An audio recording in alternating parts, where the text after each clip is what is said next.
ఏం మాయ చేసావు చిత్రంతో తెలుగు తెరకు పరిచయమయ్యి ఆ తర్వాత ఇక్కడే తిష్టి వేసిన చెన్నై సుందరి సమంత రియల్ హీరోనే తన రియల్ హీరోగా చేసుకుంది ఈ భామ. గత కొన్ని రోజులుగా చట్టా పట్టలేసుకుని తిరిగిన ఈ జంట ఎట్టకీలకు కుటుంబ సభ్యుల మధ్య ఘనంగా నిశ్చితార్థం జరుపుకున్నారు. ఒకరు హిందూ, మరొకరు క్రిస్టియన్ కావడంతో ఎవరూ హట్టవకుండా ఇరు సాంప్రదాయాల ప్రకారం ఈ కార్యక్రమం జరిగింది.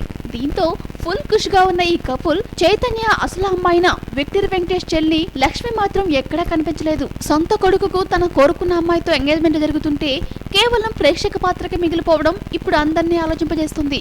ఇక సోదరి తల్లి అయిన అమల మాత్రం అన్ని తానే అయ్యి ఈ కార్యక్రమంలో హడావుడి చేసిన విషయం తెలిసిందే. అసలు ఇలా జరగడానికి ఏదైనా గొడవలు జరిగాయా అన్న కోణంలో కూడా ఆలోచిస్తున్నారు సినీ జనాలు. అక్కినేని ఫ్యామిలీకి చాలా మంది కుటుంబ సభ్యులు ఉన్నప్పటికీ వాళ్ళందరినీ పక్కన పెట్టి ఇక్కడ అమల మాత్రమే హైలైట్ అవ్వడానికి కారణమేమై ఉంటుంది?